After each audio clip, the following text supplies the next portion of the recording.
Double NKH here, and this is going to be a real fast fix on this 2014 Chevy Cruze with a 1.4 liter. This should go for 2012 to 2018. So the engine light's on. She's got around 90,000 miles on her and running rough at idle. Plugged our scan tool in here, and we can see our generic code is P0496, Evaporative Emission System High Purge Flow. So what that means in a nutshell is that we have a large air leak in the evap system which manages the fuel vapors that come from your fuel.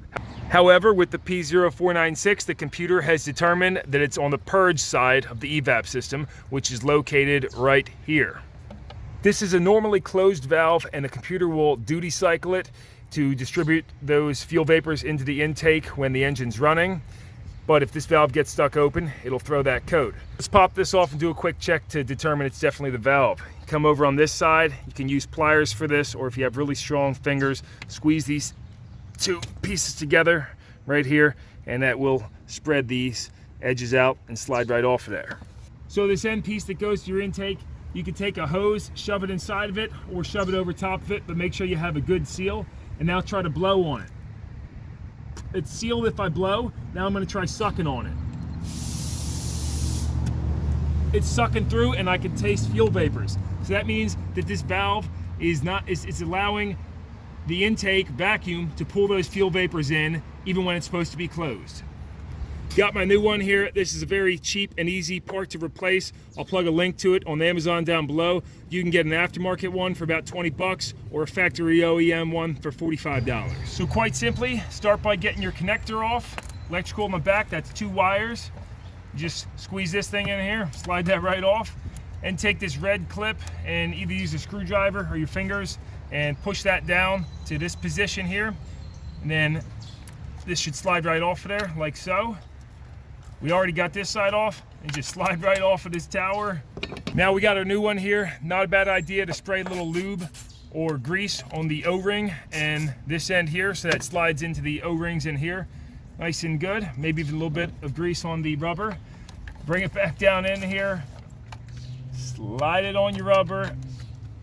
Push this end right back on until it snaps.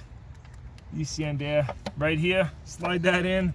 Lock it back in, take your connector, plug her in, and you are done. And another way you can verify that these things are bad is if you put your mouth on this side, it shouldn't blow through. You can see the arrow of flow right there, normally closed like I said. I tried that on this one, it blows through. Tried it on the new one, and it does not blow through. It's not a bad idea to do that on the new part before you put it in. God forbid you get a faulty part. Now, if you tried sucking on this side, blowing on this side, and it was sealed tight, your next step would be putting a vacuum pump on this side and check that this valve can indeed hold vacuum.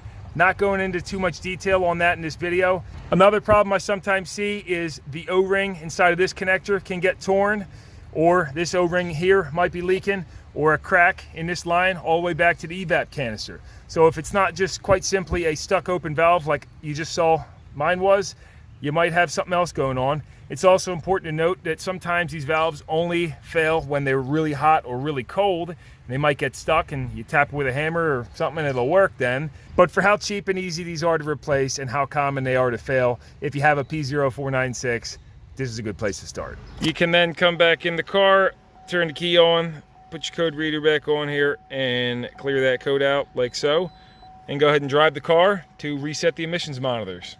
She's idling nice and smooth now that those unmetered fuel vapors aren't getting sucked into the intake. I opened up the old purge valve just so we could take a look at what occurred and what failed. This is the intake vacuum side, and this is the fuel vapor side. Now, if you remember, when I sucked on this, it would flow, which it shouldn't, but when I blew on it, I had no flow, and that's because this little one-way valve is still working to prevent a backfire from going back into the purge. So opening this up though, this is the solenoid, and boom, right there, you see the tear in the diaphragm, that rubber tear right there, and that's what actually failed. And the rubber on this sealing surface is all kind of deteriorating as well, so that probably wasn't helping the case, but a straight tear in the diaphragm right there, that's what's going to cause your problem. I will, however, keep this for any future repairs that I might have to do in a jam. Sometimes these clips will break, and this would be a nice thing to have in the junk bin. And then I'll keep this old one-way valve for if I say you have a fuel tank in the future where I want the fuel tank to be able to breathe in but not blow fuel vapors out. Good little one-way valve to throw in the junk bin too. I tried to keep that as short and elementary as possible, but also include all the important information. Drop me a comment down below if this helped you out, or consider giving it a thumbs up. If I missed something, let me know. Make sure to check those links down in the description if you need the part or any tools I used in this. And until next time, this is Chris Brown here, No Nonsense Know How, double NKH, and I'll see you next time.